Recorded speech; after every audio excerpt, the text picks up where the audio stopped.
How is it going, guys, and welcome back to the Pokemon Premier League. This is week number 5 and these matchups are getting very intense.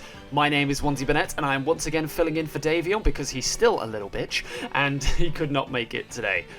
All love to Davion, of course. But yes, I am going to talk you through some of the matchups between the coaches and we're just going to get a little bit of an insight of what to expect this week. Before we even jump into it, make sure that you hit that like button, subscribe to the channel, and go and join the Discord server in the description below just to be kept up to date for when things go live and any announcements that might happen throughout the season. But with all of that self-promotion and plugging out of the way, let's get into your weekly preview for the Pokemon Premier League, week number 5. Before we even start off, my voice is very deep today. I don't know how this is going to go. Oh my lord. Now our first matchup this week pits Addison and the London Shockwave versus drewby and the New York Marauders. And on paper, I think Addison has one of the best matchups against this Sun team of any team in the division. Everywhere you look, there are threats that threaten everything drewby wants to try and do here. She has one of the best matchups against Walking Wake in the league with the specially defensive Gastrodon, which also walls Regieleki really hard. She has one of the best offensive threats against drewby that we've seen all season in Dragapult, which only has 2 resists, one of which is a Honchkrow, which is very frail, and the other one is Brute Bonnet, which tends to be built more offensively anyway, so there aren't too many Shadow Ball resists. And of course, we've seen what Addison can do with Gardevoir this season. The thing has 9 KOs and 0 deaths in 4 games this season, which is insane. And of course, if we've got Photosynthesis going, she could easily trace that and do massive sweeping potential to drewby's team. With the correct timing, she could trace a Photosynthesis, get herself a speed or a special attack boost, and proceed to rip through drewby. But drewby has got offensive threats of its own. Slitherwing looks really good here. Cinderace only really has 2 switch-ins, and if Gastrodon doesn't come, Regieleki, of course, is going to go absolutely ham. My money this week, of course, is going to be on Addison just because I think she has the matchup, but I'm very much looking forward to seeing what drewby can do. So make sure you keep your eyes peeled for this one, guys. It's going to be a banger. Now, our second matchup this week pits 2 coaches who have been beefing with each other for quite a while across a few different draft leagues up against each other. We have Ellie and the Shanghai Dragons versus Mountaih and the Immunity Idols. And Ellie has been throwing shade at Mountaih for quite a while now, calling him out, saying she would smash him in a draft league game. And this is her chance to prove whether she can do just that. And it's going to be very fun to watch. Now, from a matchup perspective, I think Mountaih's biggest threat to Ellie is obviously that Titan. Terra Water Belly Drum gets a lot of opportunities to set up against Ellie's team. Terra Water Belly Drum can set up against things such as Diancie, it can set up against Landorus, it can set up against Tornadus, it can set up against Revavroom, it can potentially set up against Frostmoth, and there are lots of chances for it to get that Belly Drum up and start causing a lot of problems for Ellie. But Ellie, on her side, has a lot of offensive threats that do damage to Mountaih's team. Hariyama looks like it smashes everything on Mountaih's team. I think Hydreigon as well looks like it's going to do a lot of damage with its stab moves. And obviously Ellie is very good at keeping momentum with her Rotom, Tornadus, Landorus combination. Will Ellie be able to keep the momentum and prevent Mountaih from getting an inch of space for that Titan to set up? Or will Mountaih just be able to blow Ellie away with her Kilowattrel, which, of course, 8 kills and 2 deaths in 4 games is a very respectable KDA, and it's been putting in a lot of work. So, will Ellie manage to win, or will Mountaih prevent Ellie's comeback? We'll have to find out, I guess. But either way, I'll be watching, and I really am looking forward to this one. There will be skits, there will be memes, there will potentially be cosplays, and I am here for it.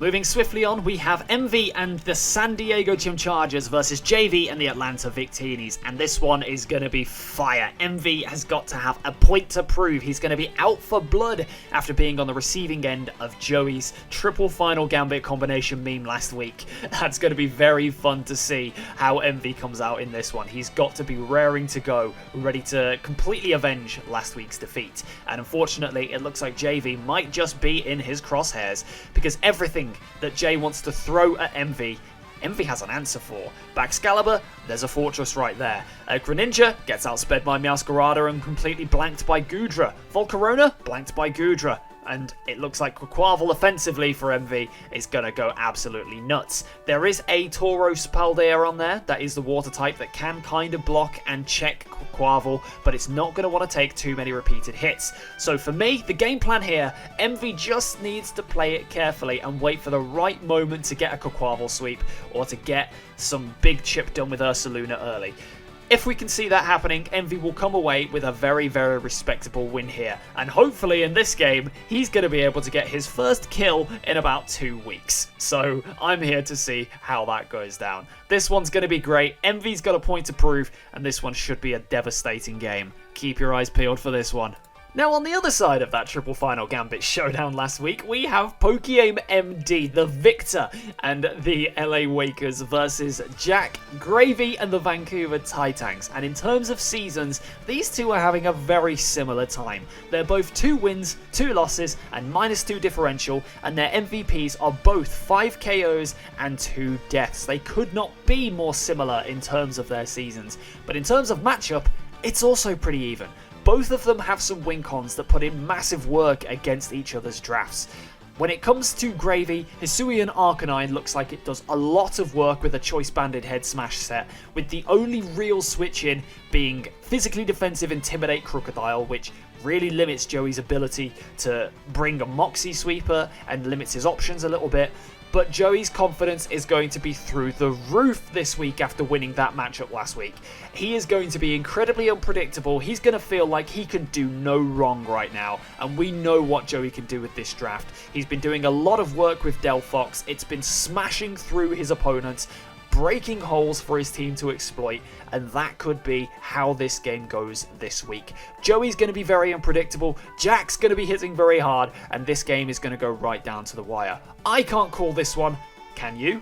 Either way, I'm here to see it, and I'm very, very much looking forward to seeing how Joey follows up that performance last week. Let's go, Wakers! Now, in a timeline different to this one, there is an organisation named the Mafia that has just watched their leader get defeated in a battle with the Shanghai Dragons. This organisation's new leader, a man named donmefesto, is here to take revenge against the person that slew their leader. And unfortunately, the person in the crosshairs this week might just be Uzi Gunner, because this week this game is going to have Mephisto and the Niche Jinx up against Uzi Gunner and the Bullet Punch Club, and this is going to be a very, very fun game. Both of these guys have some incredible offense against the other one. Sneasler does not have a switch in on Mephisto's team besides Donphan, and Chi-Yu does not have a switch in at all on Uzi's side besides the most specially defensive of Vaporeons. And this could really, really put Mephisto in a good situation. Iron Bundle and Chi-Yu are an incredible offensive pairing. They basically cover each other's resistances, and Uzi is going to have to go offensive to break that down. Whether he's able to do so is going to entirely depend on whether Uzi can adjust to this team quick enough and figure out a strategy that Mephisto might not see coming. I have no idea how this one's going to go. Uzi's a very good player, but Mephisto is going to be out for blood, and the Mafia are here to avenge their fallen leader. Is Uzi going to fall? Let's find out, shall we? This game's going to be great, and make sure you watch both sides of it, because they're both very, very good creators. Let's see what happens, shall we? Now, what can I say about Nexus and the Pittsburgh Pichus that hasn't been said already? The guy is having a very tough time of it this season, and as you can see by the graphic on screen, the guy has gone 0-4, but the differential here is only -6. That's because every single one of Nexus's games this season have been very, very close. They have gone down to the wire, and he's just unfortunately been on the wrong end of a few bad decisions. Nexus is a very talented player. His play this season has been worthy of a couple of wins, and this week against QtheCostaRican is his chance to put that season back right. Iron Valiant once again looks like it goes absolutely crazy here. With the right kind of Quark drive, he could sweep through very easily Q's team.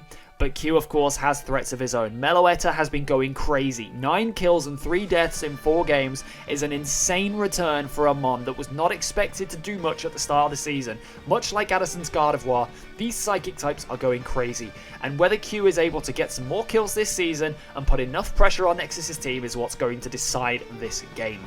I believe in Nexus. I've seen his games. He's very unlucky. I think he's going to get a win this week, and I will be voting for him in the Pick'em series. But what do you think's going to happen? Just watch and find out. This game's going to be a banger. And our final game of the week is going to pit Shuckle King and the Philadelphia Stunkies up against Lars elscizor and the Borussia Donphan. Now this is two balanced teams that are going to be scrapping it out here. elscizor is a very balanced player, and his team is very defensively orientated. Corviknight, Dondozo, Florges is an incredible defensive trio that does not have many ways of taking it down effectively, and it's going to be very difficult for SK to break through that core with his squad. The best answer he has to all three is probably going to be a combination of Zarude and Jolteon. Now, both of these coaches are a bit mid at the moment. They are 2-2 and 1-3 respectively. Lars is in trouble of watching his playoff battle completely escape from him if he's not able to get a win here. So I think there's going to be a lot of pressure on Lars to go out all guns blazing. But if he plays a patient game with those three defensively, he could really put a lot of pressure on SK to try and force the issue and make mistakes. If Lars can do that, he will be able to take the W in this one. And because of that, I believe Lars can do this one. But SK is a very intelligent player. He will isolate the threats on elscizor's team and not make it easy for him one bit. But I'm looking forward to seeing this one. I have no idea what kind of skit SK has got up his sleeve this week, and I have no idea how he's going to play the game. How's this one going to go? I have no idea. So let's find out, shall we?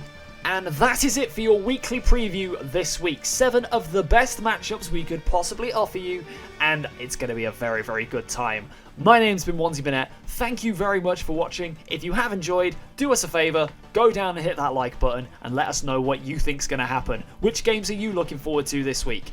I think they're all going to be amazing. But either way, thank you very much for watching, and I will catch you in the next episode of whatever comes on the Pokemon Premier League channel. See you later, guys. Have a great one.